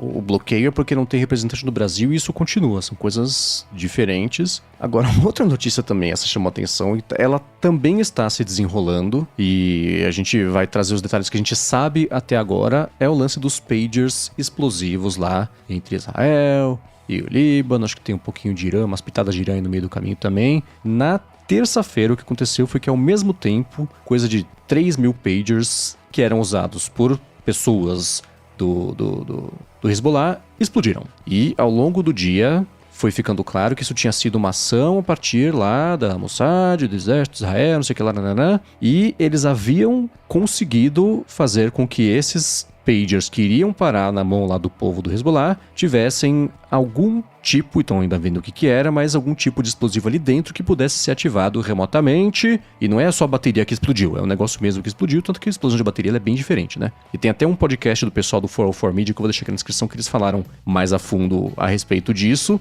E eu tava hoje, quarta-feira, teve uma outra onda de explosões, que eu acho que também elas foram sincronizadas, e foi com radinhos de pilha, radinhos móveis, na verdade, radinho portátil, eu acho que é o termo mais preciso para falar. E essa foi até mais mortal do que a primeira. A primeira acho que matou 12 pessoas, inclusive pessoas que não tinham a ver lá, que não eram os alvos, mas estava por perto, o negócio explodiu, explode com todo mundo em volta, né? Não pega só a pessoa que era o alvo ali, né? E teve uns milhares de pessoas machucadas e 12 aí que morreram na terça-feira. E hoje, com os rádios que explodiram, acho que foram 20 e poucas pessoas que acabaram morrendo também. E os hospitais estão cheios, né? Aquela coisa toda. E isso eu tava até comentando com o Rambo. Me lembrou uma história que não faz muito tempo que aconteceu com os celulares do FBI. Eu contei o fim da história, mas acontece o seguinte. o FBI criou uma empresa laranja, sem obviamente falar que era do FBI, que promovia a ideia de ter celulares ultra seguros e criptografados para poderem ser usados por traficantes. E isso começou a espalhar entre ali os traficantes. Só um pequeno detalhe para diminuir a quantidade de correções. Não é que o FBI criou, já tinha e eles pegaram, né? E aí eles começaram a usar porque era seguro e etc, passou a usar em vários países. Aí daqui a pouco começa a prender um, prender outro. Fala, gente, como é que estão prendendo essa galera? Essa era pra ser o celular seguro. Por quê? Porque o FBI, os celulares eram do FBI. E eles conseguiram prender. Foi uma operação super interessante, também vai ter link na descrição a respeito disso. E eu vi uma apuração do New York Times a respeito desse negócio agora que rolou lá dessas explosões, e chegaram pra fábrica do pager e falaram assim, escuta, vocês que fizeram, né? Eles falaram assim, então, na verdade, essa fornada aqui foi feita num acordo separado e foram produzidos lá na Hungria. Então já dá pra ver por onde começou esse direcionamento, né? Agora, como que foi o pacote de 3.000 pra chegar só na mão dessa galera e isso explodir, ainda tá sendo investigado, mas essa acho que vai ser uma das histórias, vai virar filme, Netflix já comprou direitos, né? Sim, certeza.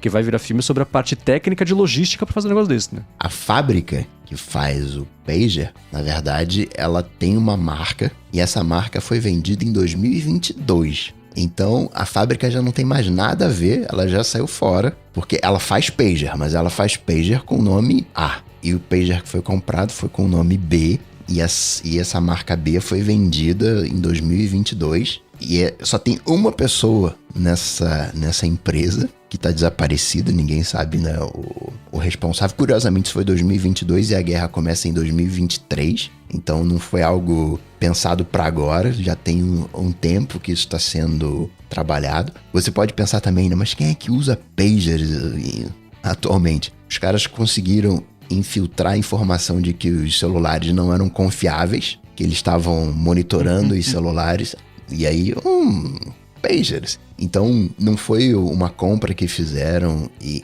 interceptaram, a alfândega interceptou e colocou as coisas lá no meio. Vai ter desdobramentos bem interessantes, vai ser uma história aí, padrão desses de FBA, a coisa ainda tá se desenvolvendo para entender tudo o que aconteceu. Isso é o famoso, pelo menos, de novo, né, o disclaimer que a gente sabe até agora, o supply chain attack, né, que é você infiltrar dentro do fornecimento ou da construção de algum dispositivo. E aí, nesse caso, a gente tá falando porque envolve produto de tecnologia. Teve...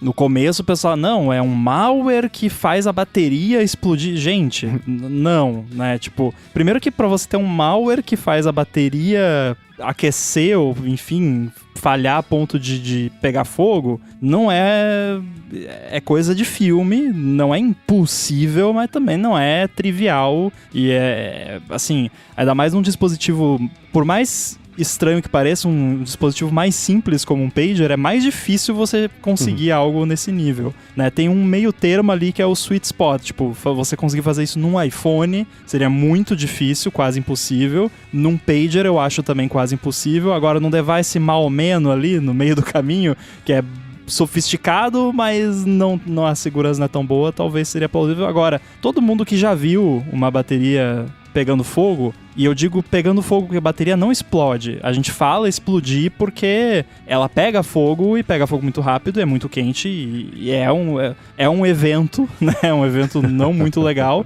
mas baterias não explodem. Ela pega fogo muito intenso, muito rápido, mas não é uma explosão.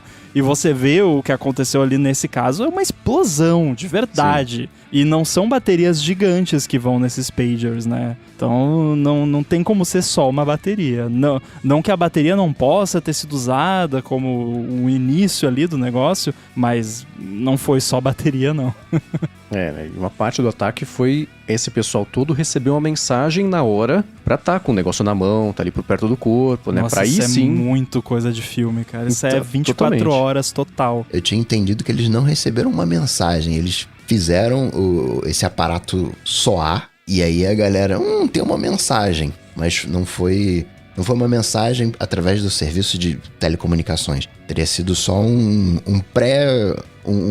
bip pré-disparo, pelo que eu tinha entendido. O chefe tá chamando, chegou notificação, deixa eu ver o que é. É isso, basicamente, né? É uma pressagem que receberam ali, uma pré-notificação.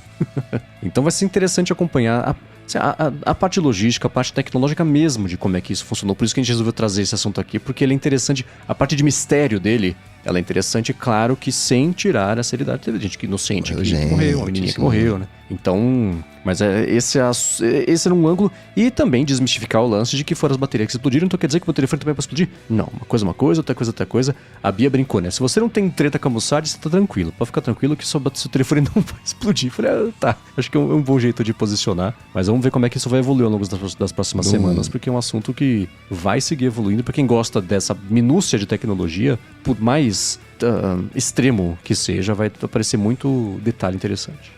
Pra quem tiver na vibe de ver conteúdo sobre não é sobre isso, mas assim, nessa vibe, tem a série Teran do TV Plus, que é muito boa, que mostra lá uma mulher que ela é hacker, inclusive, tem um cara lá também que é hacker. É uma série bacana e mostra mais ou menos as operações desses grupos e tal, e do nível de paranoia que as pessoas precisam ter, né? E aí volta na questão que você falou, né, de desmistificar que não é bateria e tal, porque é a mesma coisa com o que eu vivo falando, que as pessoas são paranoicas com um negócio de, vão me hackear, não sei.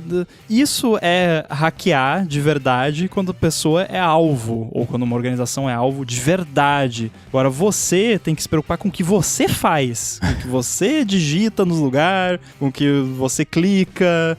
É com isso, com a ligação que você atende, não é com esse tipo de coisa que você tem que se preocupar, né? Então, é sempre bom pontuar isso, porque as pessoas se preocupam muito com uma coisa e não se preocupam com o que tem que se preocupar, que é não ser imbecil, basicamente, né? Teve um momento, né, que tinha uma galera falando que poderia ter sido um pulso, e aí esse pulso fez a... Não. Embora seria bem mais maneiro, imagina, né? Um pulso que poderia explodir todos os dispositivos eletrônicos, mas não. Teve uma interceptação, colocaram as coisinhas lá e fizeram aquilo explodir. Agora, eu tô muito curioso pra ver uma análise aprofundada disso, porque como que você coloca explosivos dentro de um dispositivo relativamente pequeno, que tem essa potência, né, e que não é facilmente detectado, né? Porque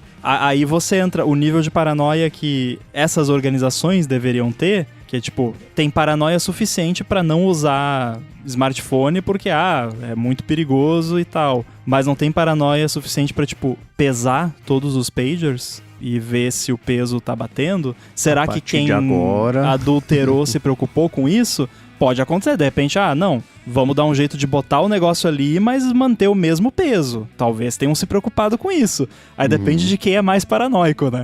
Então, é o tipo de coisa que, se você tem realmente um nível grande de preocupação, até isso você tem que se preocupar de... Será que o peso do negócio é o mesmo? Deve ter sido aquele Fulminated Mercury lá do Walter White, né? Que era um cristalzinho que explodia. Passar pelos cachorros que detectam, né, explosivos. Também, verdade. O que o Times apurou foi, eles falam assim, tem alguns ounces de explosivo escondido nos aparelhos. 1 ounce dá 28 gramas, eu olhei aqui agora, né? Alguns, vamos supor que sejam 3 ounces, que seja. Já seria aí 85 gramas, quase Qualquer 100. balança de cozinha já consegue... E o pager é leve, né? Então, vamos ver isso aí, mas certamente agora peso vai entrar na brincadeira, com certeza. Que nem caminhão, né? Que foi você que falou, Coca, esses dias? Né? De pesar no começo do trajeto, pesar na saída do trajeto, porque quem tá dirigindo tá lá no esquema de roubar carga, o fiscal tá no esquema de roubar carga com quem tá dirigindo, e aí você tem que pesar. Acho que não fui eu não, mas pode ser. Eu escutei essa história esses dias. Daí a pessoa vai lá, pega uma caixa de, sei lá, um MacBook e coloca 2 sacos de feijão dentro. Pronto, o peso é o mesmo. O que não seria inédito, né? É por isso que, né, no correio você recebe uma pedra, né? Você não recebe a caixa vazia. Exatamente. Agora um follow-up em tempo real aqui, o Coca compartilhou com a gente um print que caiu do caminhão lá pra ele, sobre o próprio Twitter explicando por que rolou isso tudo, porque ele falou assim, quando a gente foi bloqueado no Brasil, o nosso time perdeu acesso. Eu penso, mas vocês não tinham demitido todo mundo? Enfim, ele segue falando o seguinte, que pra continuar oferecendo acesso, eles trocaram lá o provider de rede, e isso fez com que voltasse ao ar, eles já esperam mesmo que vá sair do ar, foi sem querer, e que eles seguem tentando resolver a situação. Essa é a explicação oficial, cada um faça o que quiser com isso. Que empresa de tecnologia é essa que não tem uma VPN interna para acessar os sistemas internos da empresa? Que daí eu não sei se seria todo mundo multado, né? Bom, a gente, pra finalizar o episódio de hoje, vai trazer aqui de volta, depois de um longo inverno, o Alô ADT, a parte que você que tá escutando pode interagir com a gente, mandando perguntas, ou comentários, enfim, comentário no começo, né? Pergunta agora no final, em gigahertz.fm/feedback. Você pode escrever feedback de vários jeitos, você provavelmente vai cair na página, ou ghz.fm/feedback. Aí tem que ser escrito certo em inglês. A primeira pergunta veio do Mursila, falou o seguinte: como é que vocês fazem com os computadores do tipo desktop da Apple quanto a desligar e repousar no final do dia? Porque diferente do MacBook, né, eles não têm bateria. O mais adequado é desligar no final do dia ou deixar em repouso, como acontece com os MacBooks? Eu não faço, né? Eu vendo e troco por notebook. Mas eu tenderia a deixar ligado. Ligar é muito estressante, né? Você tá dando um choque, tá todo mundo dormindo, você dá um choque lá. Eu tenderia a deixar ligado até mesmo no final de semana. Só desligaria. Eu não fosse usar por uma semana, um mês, mas assim, por um uso contínuo, eu deixaria ligado. Eu já usei iMac e sempre ficava ligado, e isso antigamente, na época que ainda era HD, que gira e tudo.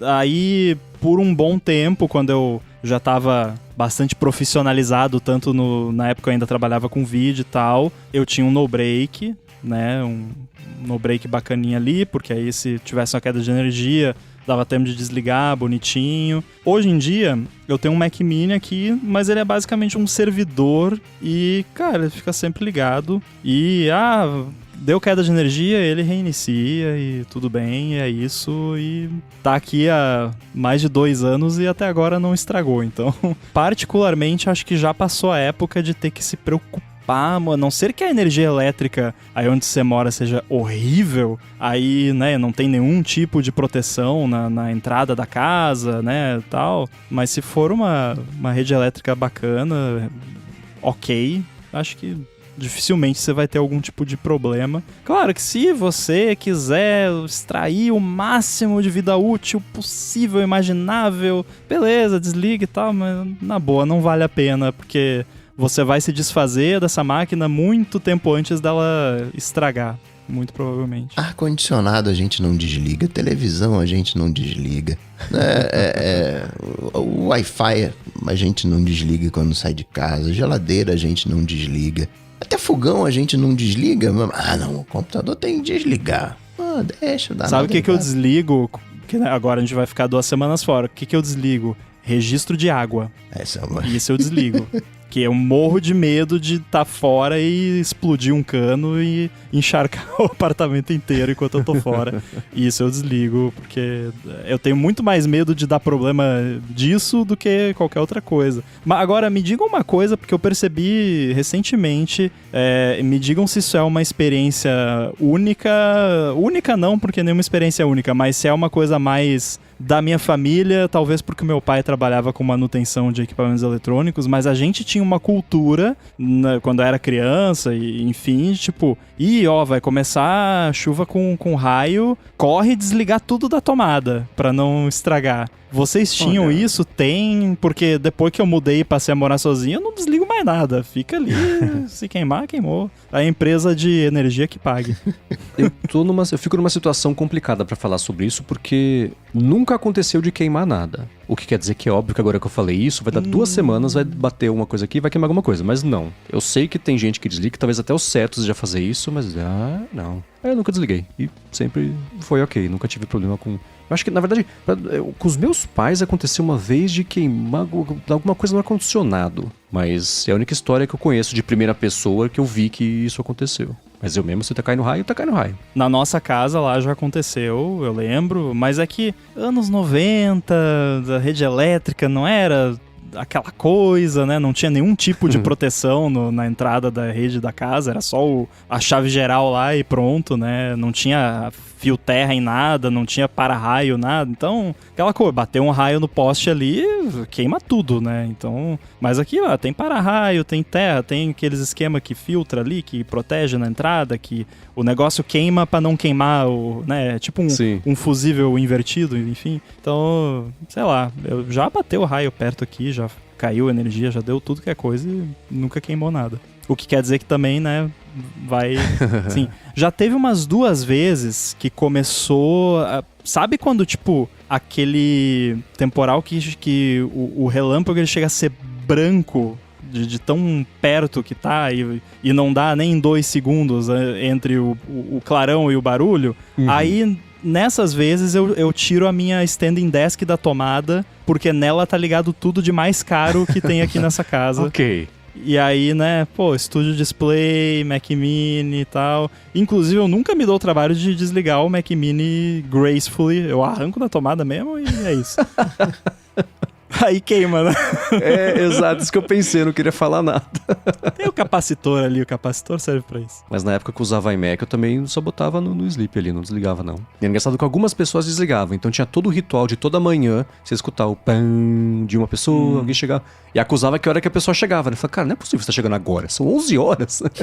Então era um acusador ali, mas eu mesmo sempre usei o PC, eu desligava. Quando eu passei a usar Mac, eu só botava no sleep ali e beleza. Seu computador agora pode ser desligado com segurança. Com segurança, exatamente. Agora o Lucas Boitemiller quer saber o seguinte, qual app de Clipboard Manager que vocês usam no Mac?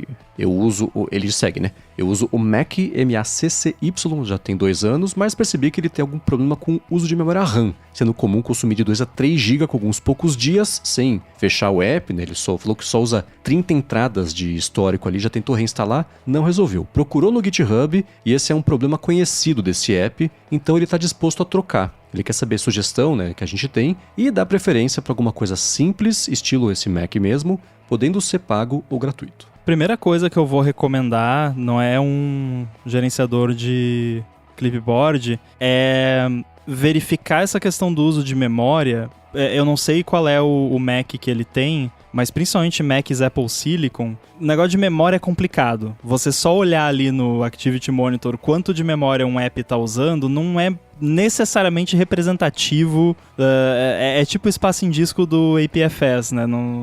Tem mais ou menos isso aqui sobrando. Tenta gravar o arquivo aí, a gente diz se dá ou não. Então, quando você abre ali no Activity Monitor, você vai ver, tem um monte de número, mas o que você tem que olhar é Memory Pressure, que tá ali. Se esse Memory Pressure tiver amarelo, vermelho, aí é porque a coisa tá feia. Se tiver verdinho, mas o app de Clipboard tá usando 3 GB. E daí? Tá sobrando? Você tem a memória pra quê? Não é pra usar? Deixa usar. Não tô dizendo que é certo um gerenciador de Clipboard usar 3 GB de memória, né? Mas assim, você tem que olhar essas questões. Agora, eu uso o Paste. Ele tem, chama só Paste, ele tem no Setup, eu uso pelo Setup, e eu olhei aqui agora, ele tá usando 200 MB só de memória, e eu tenho histórico de 15 dias nele. Então, nossa! Ele é bem eficiente. Então eu recomendo o Paste, faz muito tempo que eu uso, gosto. Ele abre uma barrinha embaixo, tem um atalho de teclado, você aperta, ele abre uma barrinha, tem uns cardzinhos bonitinhos ali. Ele suporta, se você copia o URL, ele mostra ali o preview da URL, ele grava de qual app você copiou, você pode ter tags ali e salvar pastes específicos, então eu tenho snippets de código, é quase como um text expander de pobre, no meu caso, né, porque eu não tenho o text expander, mas eu uso o paste ali, tenho umas coisinhas que eu uso com frequência, então gosto bastante. Ele é bem simples, assim, você usa ele, eu uso até ele no modo mais simples ainda, porque eu nem dei permissão de acessibilidade para ele, então ele nem consegue colar por mim as coisas, ele só copia de volta. Então eu vou no histórico, dou enter e ele copia e aquilo volta para minha área de transferência. Então recomendo, eu gosto bastante. Como eu sei que o Mendes usa o Keyboard Maestro, eu vou falar aqui a minha opção. Eu uso faz anos o Alfred. Eu tenho, não sei se isso é padrão dele ou se você precisa do Power Pack, que é habilita mais recursos no Alfred, que eu tenho também faz anos. Eu tá habilitado aqui 7 dias, embora ele faça até 3 meses de histórico. Não sei se tem umas configuraçõezinhas, né? Texto plano, deixa aí 3 meses, a imagem, deixa só 1 dia. Tem uma personalização e eu consultei a memória aqui, tá consumindo 73 megas. Né? Provavelmente tá jogando ele para disco, para fazer esse gerenciamento. Como você disse, eu uso o Keyboard Maestro há anos, sou bem satisfeito com ele. Eu dei uma caçada aqui, ele tá tá com 198 itens copiados desde hoje de manhã. Então tem um limite aqui que deve ser... Ou de peso, na verdade eu nem sei, porque eu nunca precisei de mais do que os últimos 15, sei lá. É raro eu ter que descer lá no finalzinho da lista. E a título de curiosidade, tá ocupando 130 MB aqui o Keyboard Maestro aberto. E ele tem isso que o Rambo comentou, né? Se você tá com um item na lista... Você vai lá pro 10º item, só copia de novo ali, você consegue copiar aquilo para a área de transferência e ele vai parar em primeiro lugar de novo. Uma coisa que eu sinto falta é o seguinte, eu sei que, eu não sei se é o Paste que tem isso, mas algum app tem, vocês me ajudem a lembrar. Que você, sei lá, você copia um texto, o segundo texto e o terceiro texto. Eles ficam numa fila de área de transferência, você pode colocar, sei lá, o Command V3 e ele copia e ele cola o que tá em terceiro, não o que tá ali, entendeu? Você consegue colar em que lugar que ele tá. Eu acho que foi o John Siracusa que falou isso uma vez, que na cabeça dele, ele tem um bufferzinho mapeado das últimas coisas que ele copiou, pra ele poder lembrar, se eu copiei esse aqui, não, tá em terceiro. Ele cola o terceiro e já tá lá, sem ele ter que ficar acessando o histórico toda vez. Eu sempre achei essa ideia muito útil. Talvez tenha um jeito de fazer isso no Keyboard Maestro, talvez com um atalho cadastrado no próprio Keyboard Maestro, uma coisa meio recursiva, não sei. Mas eu uso e ele copia bonito. Se você quiser copiar formatado, ele copia, o arquivo também, coisa assim, ele copia, ele fica lá, você consegue trazer de volta. E na lista, quando você tá vendo a lista, se ele vê uma sequência de caracteres que parece ser uma senha, ele censura, acho que é isso, né? Fica com umas bolinhas ali, você vê os primeiros caracteres ou os últimos, não sei, uma coisa assim, e fica bolinhas ali pra não vazar num print, coisa assim. Então eles tomam esse cuidado. Então sou bem satisfeito com ele. Veio de brinde, eu não sabia nem que tinha quando eu comprei o Keyboard Maestro e funciona super bem. E é claro que eu tenho atalho pra ele, que o Function F9 já aparece aqui pra mim. O Paste, eu tava olhando nos ajustes dele aqui, ele tem nos atalhos um Activate Paste Stack. E aí eu imagino que isso deva ser o lance sequencial que você falou. E aí tem aqui, Quick Paste, aí é o Command, daí tem do 1 ao 9. Então é basicamente a mesma coisa. Aí tem também a opção para sempre copiar como texto puro, não copiar a formatação do texto, se você quiser. Eu desligo a opção de preview de link, porque ele vai ter que fazer um request para aquele link. E quando você está testando coisa, às vezes, tô testando aqui um servidor local, um negócio, você não quer que alguma coisa fique fazendo request sem você pedir, né? E tem também para não copiar senhas e coisa, e ainda assim eu coloquei manualmente o OnePassword e o Keychain Access como apps excluídos para nunca guardar. Então, bem completinho ele. E o mais legal também é que tem no setup, né? Não precisei assinar ou comprar separadamente. Agora, eu tenho um lance, você falou do Siracusa. Eu tenho um negócio eu tenho tipo uma flag na minha cabeça que quando o Command V tá sujo, tá dirty, que tem que colar. Tipo, eu copiei um negócio, eu sei que eu tenho que colar. Enquanto eu não colar, tá faltando um negócio ali. Tá um processinho background ali. Aí eu colei. Opa, agora deu. Agora limpou o buffer. Eu sinto isso. Como se tivesse aquela bolotinha de notificação na cabeça. Umzinho exatamente ali, acompanhando você por onde você vai. Uma flag, exatamente. Pior é se eu me distraio no meio do caminho. Pô, onde que eu ia colar isso mesmo? Aí até nisso o Paste ajuda, que daí eu olho ali. Era isso aqui, tá, beleza. Exatamente. E, gente, vale a pena investir ou tempo ou dinheiro mesmo num administrador desse tipo de coisa, que é muito bom. Pensa assim, você tá preenchendo um formulário faz 15 minutos, você ficou copiando coisa de e-mail, de arquivo, não sei o que, lá a página fecha. Nossa, tá tudo lá no histórico. Você tem que preencher de novo, mas você vai colando só o que você tinha copiado. Então esse é o tipo de coisa que se paga da primeira vez que te poupa isso. Eu vou publicar um negócio no WordPress, sei lá, e pronto, fechou. Nossa, eu sempre falo pra todo mundo, não escreva nada sério e longo num navegador, né? Numa página web, porque você nunca sabe o que pode acontecer. Já me aconteceu, inclusive, no GitHub, tô escrevendo uma issue gigante lá e faço um atalho de teclado sem querer, volta e perdeu tudo. Então eu tenho o hábito de, hoje em dia eu escrevo coisas longas no browser, porque o que eu faço? De tempos em tempos eu seleciono Command A, Command C, pronto. Exatamente o que aí eu faço tá ali também. No Paste, se eu precisar dar qualquer problema, e já salvou o meu bacon várias vezes. Exatamente o que eu faço, pelo mesmo motivo e com os mesmos resultados. Exato. Agora o Guilherme Viana quer saber o seguinte, qual que é o menor computador portátil para uma aplicação muito simples de um navegador rodando num sistema operacional? Eu preciso de um sistema que rode um navegador pleno, mas sem muitas limitações. Eu ia adquirir um Raspberry Pi antigo, mas vi uns genéricos mais baratos. Algum de vocês já utilizou uma outra plaquinha dessas aí que atenda esse tipo de função? Olha, eu estou vendo um conflito aqui entre expectativa e orçamento ou desejo de economia, meu xará, Guilherme. Porque você pensou em adquirir um Raspberry Pi antigo. Quando eu vi a primeira parte da sua conversa, aí vamos ver, o Coca entende mais do que eu de Raspberry Pi, mas eu já pensei, pega o Raspberry Pi mais recente, que é top, roda o navegador de boa e tal. Agora, Raspberry Pi mais antigo já não roda, né? Porque você falou que você quer sem muitas limitações. Então a gente tem que achar aí onde que vai ser o compromise, né? Se vai ser no orçamento, se vai ser nas limitações. Mas o que você acha, Coca? Se pegar um vídeo 4K no YouTube para colocar no Raspberry Pi 4, não roda. Então tem que ver o browser para quê? Eu já peguei plaquinhas diferentes da Raspberry Pi. O que eu não gosto muito é que eles acabam rodando um sistema operacional personalizado. Então pode até servir para isso de...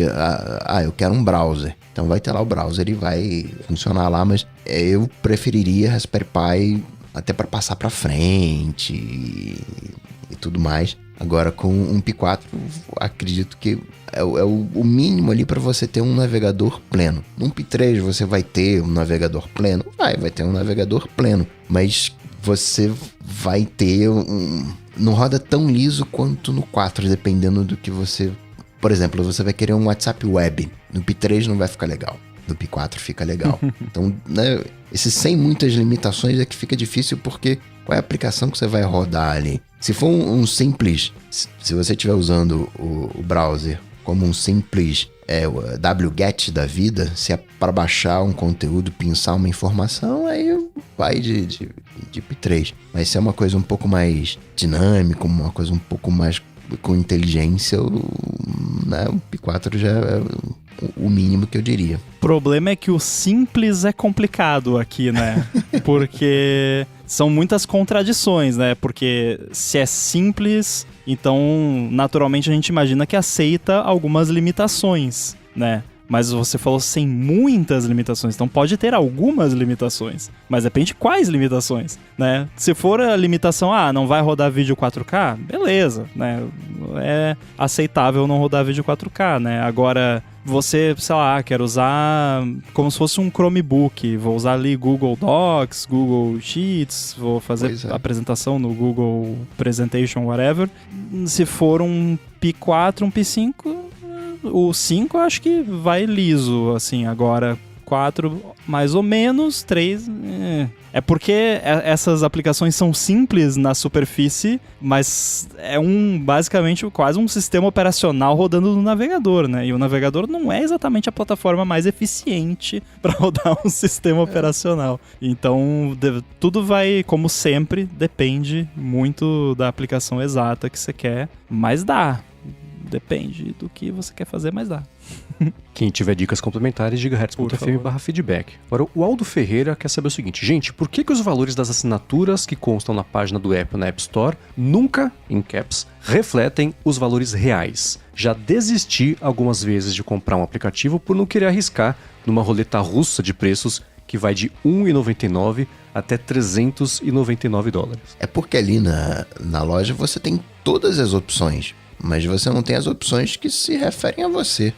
Assim, o que eu acho que ele quer dizer é que ele gostaria de saber exatamente o preço que ele vai pagar pela assinatura antes de sequer baixar o app, né? Acho que é isso que ele quis dizer aqui. Mas é que é difícil, assim, na prática isso é complicado, porque dificilmente um app vai ter só um preço de assinatura. E aí, para você saber exatamente o preço que vai ser a assinatura para você, no seu device, na sua região e no seu balde de teste AB que você caiu lá, só rodando o app. Então, o preço que vale é o preço que aparece dentro do app na hora que você abre lá. E aí você pode não assinar antes, né? Você não precisa confirmar a assinatura antes de ver o preço. Tanto é que os apps são obrigados a mostrar o preço antes de você assinar. E mesmo depois que você clicou lá em comprar ou assinar, ainda tem os 2 cliques lá no botão lateral para confirmar de fato. E naquela animaçãozinha do sistema que aparece lá, tem o valor exato que você vai pagar. Então, o jeito é esse. Eu entendo que não é tão prático quanto poderia ser. Idealmente, a Apple mostraria na página da App Store exatamente o valor que você iria pagar por assinatura e tal. Talvez, eventualmente, eles deem um jeito disso acontecer, mas é bem complexo. É bem complexo. Porque a gente pensa na gente, né? Eu penso, não, eu quero saber quanto que eu vou pagar de assinatura, mas você tem que ver que tem centenas de milhões de pessoas usando a App Store em lugares diferentes e tal, e é difícil a App Store saber falar, ó, você vai pagar tanto, né? Quer pagar quanto? Então, o jeito é ver dentro do app, e aí se você vê dentro do app, não, mas peraí, que valor é esse aqui? Não quero, vai lá, paga o app, bota um review de 1 estrela e bola pra frente. Lembrando que tem como pedir reembolso, se for uma coisa, né, assim, vou usar por 4 meses, agora não quero mais, quero reembolso. Aí, não, né? Mas se você assinou, te cobrou o que foi inesperado, você fala, escuta, eu assinei, cobrou o que foi inesperado, não vou usar, não quero, por favor, reembolso. A chance é grande desse reembolso vir. Na listagem de compras internas, tem aplicativo que facilita a vida, tem aplicativo que não, né? Tem lá assinaturas, 1 mês individual, 1 mês familiar, 3 meses individual, 3 familiar, ano individual, ano familiar. Perfeito. Aí tem lá os preços bonitinhos, você vai saber o que é. Mas tem app que é assim, plano azul, plano dourado, plano verde. Tem preço, você fala, tá, o que é o quê? O que tá me dando? E uma outra coisa importante, tem app que é malandro e cobra, fala assim, vai custar $3, mas é por semana. Aí você vai pagar no mensal, você tá pagando 4 vezes isso, né? E aí, essa diferença de expectativa e realidade, a Apple vem tentando combater isso, mas a gente vê assim, não presta atenção. A Apple cometeu um erro, nesse ponto eu concordo com o Marco, que ele já falou várias vezes isso lá no ATP, foi um erro a Apple oferecer a opção de assinatura semanal. Quem é que paga assinatura por semana? Não é algo... Vai ter alguém que vai falar que paga, mas, gente, não é... Sabe? Mas é um negócio que a pessoa vai usar só por 2 semanas. Então, cobra por 2 semanas de cara e pronto. E aí, depois das 2 semanas, para de funcionar. Mas, assim, assinatura com preço semanal é uma coisa que é muito usado por app de golpe, basicamente. Sim. E aí não é, tipo, $5, é tipo 20. Aí a pessoa acha que é $20 por semana e são $100 por... Acho que é $20 por mês e são $100 por mês, né? 80, 100, depende do mês. Uhum. Então, e tem uma parte de administração de preço de compra interna, você pode até me falar mais sobre isso, Ramo, mas, por exemplo, tô vendo aqui o Disney Plus. Ele tem 3, 6, 9, 10 categorias. As 6 ou 7 primeiras são Disney Plus Premium, custa R$ 43,90, exceto um, que é Disney Plus Premium, custa R$ 62,90. Eu sei que tem um lance de SKU e que se você ofereceu a assinatura por um preço, a pessoa assinou, você trocou o preço, mas ela assinou por 6 meses, por 1 ano, você tem que manter o preço velho para essa pessoa que não foi renovar. Tem esses rolês, né? Mas a listagem de preços na App Store, até de apps que são responsáveis, tipo da Disney, que não é empresinha de fundo de quintal, mesmo nesse caso é confuso. O que eu acho mais engraçado é o Strava. Porque se você for no App Store, vai na sua conta, vai em assinaturas, você vê quais são as assinaturas ativas. E dentro disso, se você entrar na assinatura ativa de um aplicativo, você consegue ver as opções de assinatura. Estou mostrando aqui para quem está acompanhando ao vivo, as opções de assinatura do Strava são dezenas. A maioria tem exatamente o mesmo preço. E é por causa disso, eu imagino, esse lance de SKU, né? Essa foi uma dica que meu irmão me deu, na verdade, porque tem muito app que já ofereceu preço promocional e tem que ter essa opção. E nessa tela de opções de assinatura, você consegue trocar seu plano por assinaturas que nem sempre estão disponíveis dentro do aplicativo. Pode ser um jeito aí de economizar com assinaturas. Fica a dica e agradeço ao meu irmão João por ter dado essa dica, porque já me ajudou. Isso entra de novo naquela questão de... Parece simples, mas não é, porque... Toda essa organização de preço, de assinatura e tal, tem toda uma organização hierárquica de preços que você tem subscription groups, e aí você pode, dentro daquele, se você está no grupo A, você tem a opção XYZ, e aí você pode trocar entre as opções dentro daquele grupo de assinaturas, e aí se a empresa quer mudar o modelo de assinaturas, ela pode criar um grupo B e passar a oferecer aquele grupo.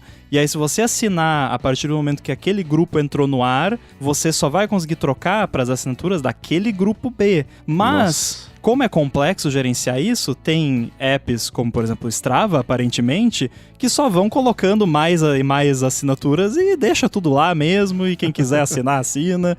E o lance do que você falou dos preços na App Store é justamente porque o desenvolvedor ou a empresa não controla aquela lista que aparece na App Store. Ela são tipo as assinaturas mais populares. São os in-app purchases mais populares. E aí para todos os fins práticos, aleatório o que aparece ali. Inclusive, tem apps que a situação é ridícula e você vai ver um caso desse, por exemplo, no Twitter, que é tipo, assinatura do fulaninho, porque eles têm que criar uma assinatura para cada criador de conteúdo que a pessoa assina pelo iPhone, porque a Apple exige que... E aí o único jeito é o app criando, eles devem ter uma API lá, que eles fazem isso automaticamente e tal, mas é ridículo. Eu tava indo atrás exatamente disso pra saber se já tava resolvido, e não. Eu vou falar o começo da lista, tá? Tem o X Premium Basic, tem o Plus, tem o Elon Musk Subscription, tem outro X Premium, outro Basic, o Jair Bolsonaro Subscription, o Joaquim Teixeira Subscription. Então é exatamente por isso. José Luiz da Atena Subscription. Nossa, cara, que bizarro isso. Enfim, é por isso, Aldo, porque é uma confusão mesmo, tá? Agora, pra finalizar o episódio de hoje, o Nathan quer saber de você, Rambo. Se você que gosta de fazer massa em casa, manualmente, aí pasta, já testou forninho tipo os da Uni, de Uni com 2 Os, né, de pizza? Ele falou que são bem legais, fazendo com atenção e carinho, dá até pra assar umas pizzas ótimas. Já testou por aí? Cara, é o meu sonho. Sério, eu quero muito, mas espaço, aquela coisa, teria que ser um lance mais outdoor, assim, tem que ter uma certa organização, mas aquele a lenha deles, que é muito bonito, é um forninho pequeno, né, você faz ali uma pizza napolitana, mas ele é pequenininho e ele faz ali uma boa temperatura e as pizzas realmente ficam lindas. O mais engraçado é que, assim, eu vi acho que foi num canal que eu me esqueci agora.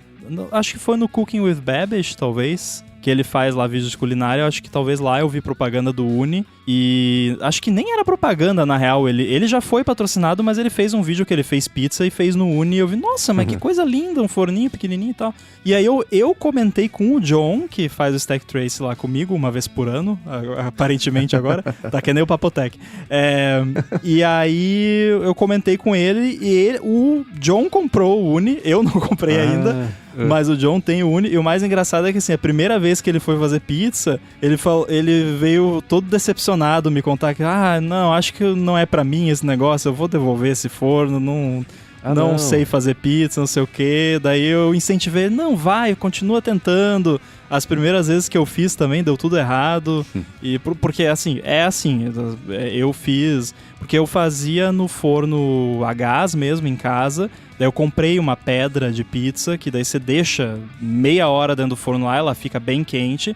E também, as primeiras vezes que você vai fazer é um desastre, fica tudo queimado, tudo horrível. Mas você vai pegando a manha ali com o tempo, e hoje eu faço de olho fechado. Mas eu quero um forninho Uni pra fazer a pizza bacana mesmo.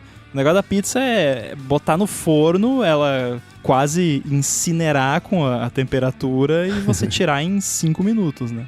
É louco como a experiência de todo mundo com essas coisas, especialmente que tem a ver com pasta e massa, é meio parecida. A primeira vez fica muito ruim, fica deprimente. Do tempo, esforço, esperança que você coloca naquele macarrão, fica aquela coisa triste. Não dá. Eu comprei a máquina de fazer de macarrão, aquela de cortar, etc. na Itália, usei uma vez. Que foi nossa, terrível, tanta expectativa e dias e meses esperando e tal. E esses forninhos da Uni são lindos. O design mesmo dele, a parte, toda a estética, eu nunca usei. Eles patrocinam muito o pessoal da Relay, né? E o Jason Snell fala muito sobre isso lá no Upgrade. E, bom, eu vou deixar o link na descrição pra quem quiser dar uma espiadinha nos fornos, né? Tem várias opções. Tem um pequenininho, é o Coda 12. A gás, assim, que tem, sei lá, 3 patinhas. E é super bonitinho o aspecto mesmo ali. Ele é meio, não é poligonal, mas também não é exatamente arredondado. Parece que ele foi feito com uma folha de papel, assim, que você dobrou em lugares estratégicos pra fazer com as pernocas ali, assim. Eu acho bem interessante. Agora, pra fazer em casa uma pizza que fica assim num resultado bacana, porque o negócio é a temperatura, tem que ser uma temperatura muito alta, tipo 500 graus, se possível, né? Mas é praticamente impossível você conseguir isso num forno normal de casa. Aí eu tenho forno convecção aqui, eu tenho um forno convecção que fica bem quente e tal, tem o ar que ajuda, é uma air fryer gigante, né? Mas sabe onde fica muito boa a pizza? Na air fryer. Porque como ela é pequenininha, né? Depende da sua air fryer. Eu tenho uma decente, né? Não vou botar a mão no fogo aqui ou no ar quente pra falar que todas as air fryers são boas, mas a minha faz pizzas boas porque é aquela coisa, é bem pequenininho, daí você bota lá na temperatura máxima, acho que é 200 graus, supostamente, deixa uns minutinhos esquentando ali, bota na gradezinha, só que daí é uma mini pizza, né? Mas aí você vai fazendo, faz uma atrás da outra ali, fica bacana. A temperatura, o espaço pequeno e tal, funciona. Essa eu vou testar, hein? Muito bem, para achar os links do que a gente comentou ao longo do episódio, vai em gigahertz.fm/adt/39. Tá chegando 400, esse é o 396. Ou dá mais piada nas notas aqui do episódio. Eu quero agradecer, é claro, a ExpressVPN pelo patrocínio do episódio de hoje, a vocês que deixam reviews, avaliações, que recomendam o ADT para mais gente ainda descobrir o podcast, chegar por aqui e se divertir, entreter, informar semana após semana, a vocês que apoiam a gente lá em gigahertz.fm/apoio e ajudam não só a parada continuar acontecendo, mas também quem assina e recebe o link para edição sem edição, que ó, está terminando de gravar quase meia-noite, meia-noite e 15 já deve estar aí nos players de vocês que assinam, e a vocês, Rambo e Coca, por mais uma semana, pela coapresentação de mais um episódio. Valeu! Para quem quiser me encontrar por aí, mastodon.social, /inside e Guilherme Rambo 2 no Instagram e Threads. Para falar comigo, só lá no Google, bater Coca-Tech, então no Instagram, no @coca.tech, manda uma DM. Boa, para falar comigo, MVC Mendes lá no Instagram do Threads, apresento por aqui o A Fonte Área de Trabalho, apresento para a Alura o IA Sob Controle e escrevo todo sábado pro Mac Magazine, no último fim de semana sobre o último iPhone Pro. Link na descrição, tudo dito e posto, a gente volta na semana que vem. Falou, tchau, tchau.